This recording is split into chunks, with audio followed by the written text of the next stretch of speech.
Teks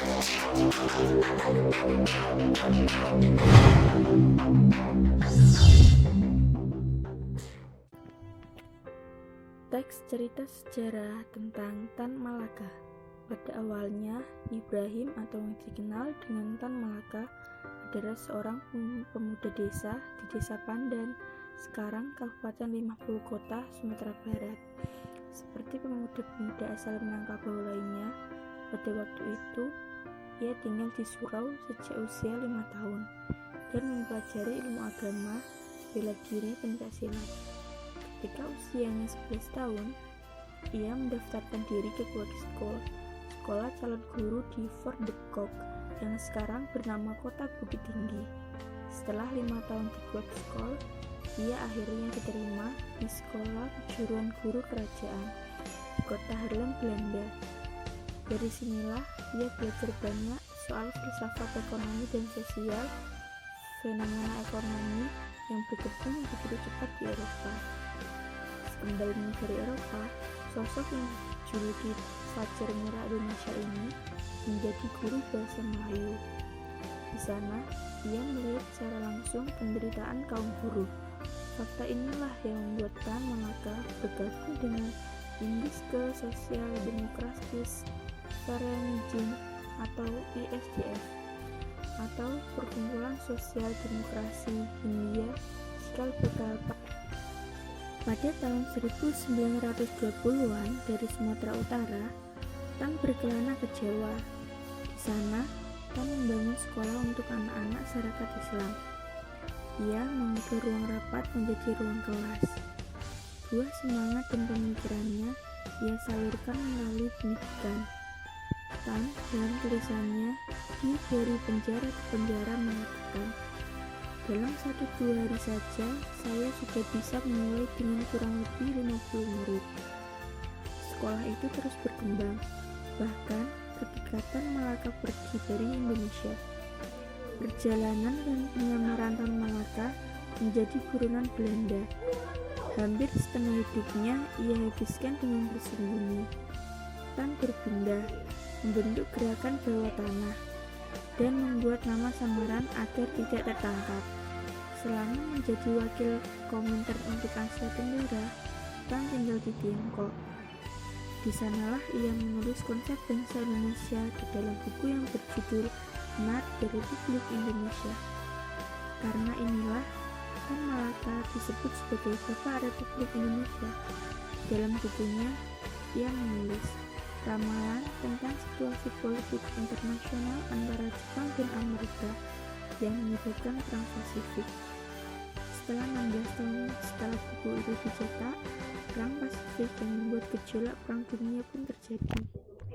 Hingga tahun 1942, Tan kembali ke Indonesia menuju Banten.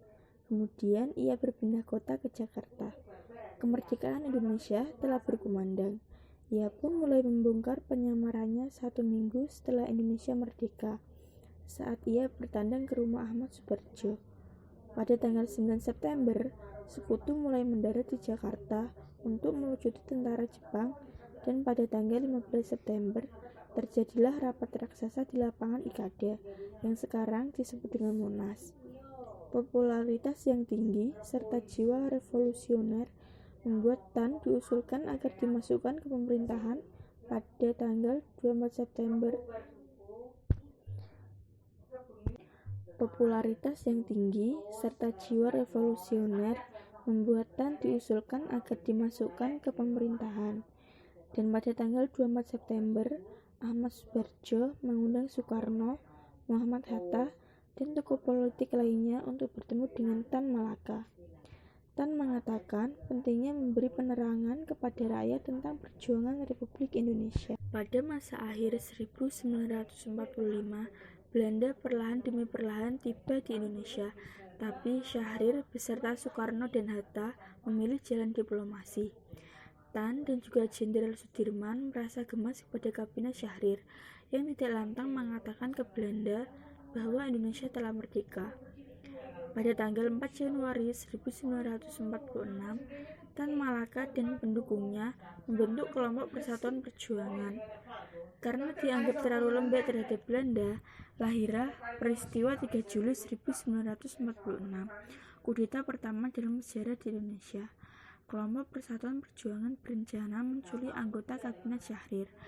Namun, pada tanggal 23 Maret 1946, Tan Malaka, Subarjo, dan Sukarni dijebloskan ke penjara selama 2 tahun.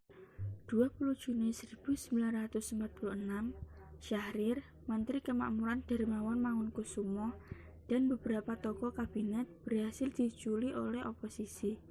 Mereka membawa Syahrir ke Boyolali. Besoknya, Soekarno mengatakan bahwa Indonesia dalam keadaan darurat.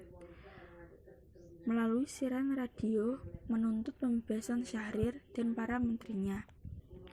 Setelah Tan dibebaskan, ia mencoba mengumpulkan pendukung dan menggagas Partai Musyawarah Rakyat Banyak atau yang disingkat dengan Murba 7 November 1948. Dan pada tanggal 12 November 1948, Tan ke Kediri memulai pergerakan gerilya. Kerasnya Tan menolak cara Soekarno-Hatta justru dinilai membahayakan Indonesia. Pemerintah terus mengejarnya dan menganggapnya buronan. Ia pun melarikan diri ke selatan Jawa Timur. Saat menyusuri Gunung Wilis di Selopanggung, Kediri, Tan Malaka ditangkap oleh Letnan II Sukoco dari Batalion Sikatan Divisi Brawijaya. Pada tanggal 21 Februari 1949, Suradi Tegabek mengeksekusi mati Tan Malaka. Dia dimakamkan di Selopanggung, Kediri. Meski Soekarno mengangkatnya menjadi pahlawan nasional pada tanggal 23 Maret 1963, saat Orde Baru muncul, namanya dicoret dari daftar nama pahlawan nasional. Menurut kalian, apalagi penyebabnya kalau bukan karena keterlibatan Tan Malaka yang sangat kental dengan gerakan kiri, sosialis, atau komunis yang menjadi musuh besar pada era pemerintahan Orde Baru? Apakah Soekarno, Hatta, Syahrir terlalu lembek menghadapi tekanan negara lain? Ataukah justru Tan Malaka yang terlalu sembrono dalam bertindak?